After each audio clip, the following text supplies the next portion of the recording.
Hi, today we're going to talk about milk and milk alternatives, giving you tips, tricks, and necessities to improve the lifespan of your machine and make sure that it lasts as long as possible. So the first tip that I would offer is your choice of milk. I personally drink alternative milks, but we're going to start with regular milks. Milks aren't all born equal. Cows actually eat a seasonal diet, and that is reflected in the milk that they produce.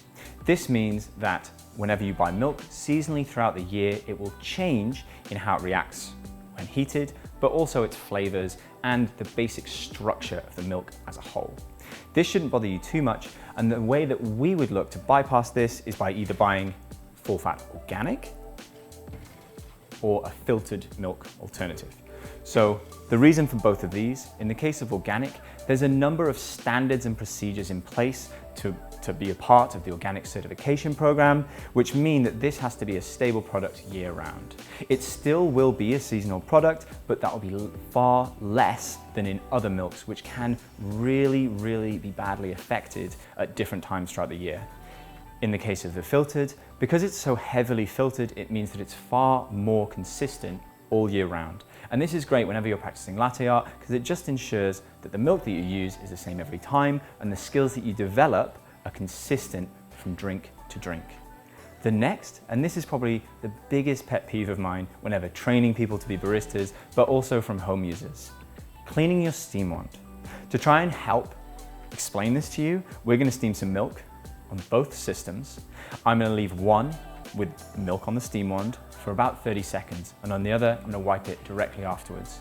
This is going to help show you how long it takes for milk to burn onto that steam wand and become immovable. The purging systems on both is great, but it needs to be purged directly following steaming and similarly wiped directly following steaming. Every second you wait will actually have a detriment to the longevity of your machine, because if you think about that milk burning onto the steam wand on the outside, exactly the same thing is happening on the inside. And there's only a tiny hole for that steam to get through, and the smaller and smaller it gets, the less and less pressure you get from your machine. And in the end, it means you'll have to do quite an extensive process to clean that steam wand. So what we're gonna do is pour some milk into our jugs and get steaming. So grabbing my full-fat organic milk, pouring it into the min line,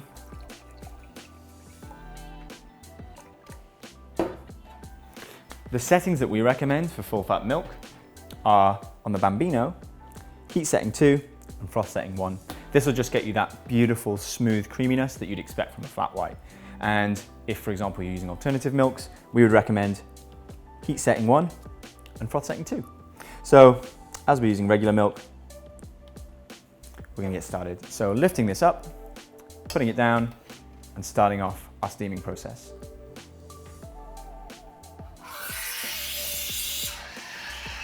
So throughout this process, the Bambino will be sucking in air, injecting it into the milk, and that milk will also be infused with our pressurized steam from the boiler unit. So both of these come together so that you can perfectly replicate the same level of frothiness and temperature over and over again. The actual temperature checking element, or the PID for this, is underneath the jug. So you want to make sure that the jug's in contact with that little button the whole time. Once it's finished, it will stop, and we're just going to leave it for a bit to let that milk really crust onto the steam wand and get nice and permanent. So this is now finished, and we're just going to leave this. As you can see, it's already annoying me that it's there, but we've got perfectly smooth, creamy milk, which would be incredible to pour some latte art, but that's not what we're here for today. So now we're going to go over to the Oracle and do exactly the same thing again. So exactly as before, we're going to grab our jug, we're going to grab our milk, we're going to fill it up to the min line,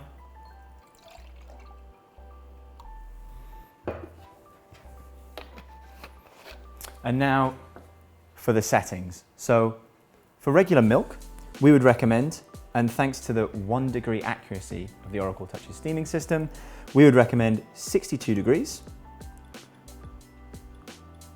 and froth setting 4 for perfect flat white quality milk.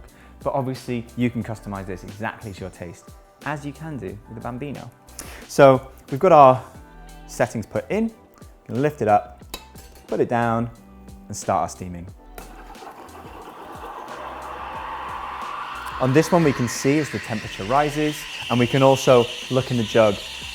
Unlike the Bambino, which has a PID on that little button down the bottom, in this one it's actually built into the steam wand. So the steam wand you can use with any single jug, although the Sage jugs are perfect. For this, exactly the same as with the Bambino, it's sucking in air, it's incorporating that into the pressurized steam that's coming from the dual boiler system, and it's making it so that your milk has both the frothiness, but also that froth is pushed in and heated along with the rest of the milk. This will give you a really beautifully textured milk. As we reach 62, it should turn off. Now, and the most important bit, before we even look at the milk, I'm going to grab a damp cloth and wipe it the whole way around. This is imperative for every single machine, from the automatics all the way through to the manuals. Then we're just going to pop it down, and in the case of all of the automatic machines, it purges for you. If you were using a manual machine, you would have to do this bit yourself. And I would very, very, very strongly recommend to do it directly after steaming your milk and right after you've wiped it with your damp cloth.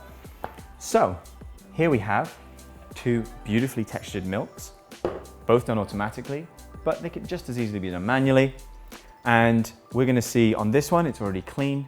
I'm happy, it's purged. This machine's now ready to be turned off and I can go about my business.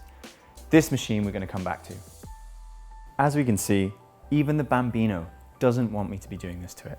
It's telling me you need to clean your steam wand, and all the lights are drawing your eye down to this, which is milk that's been burnt onto our steam wand. If I do the same thing as I did with my Oracle, just a light wipe, you'll see it doesn't really come off. But what we really need to do is really wipe it around, up and down, bottom and top, to make sure that that comes off, and then we'll put it back down, and as before, it will purge for me. Again, if this was a manual machine, you'd have to purge it yourself.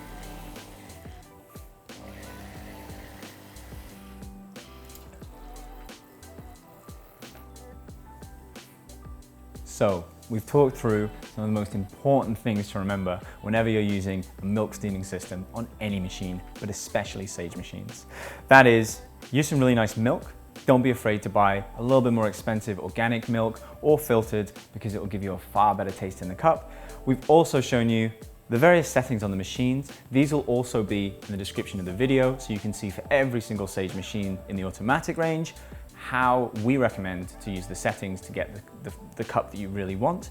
And then finally, and the really one from the bottom of my heart I'd like you to remember, is cleaning your steam wand directly following steaming.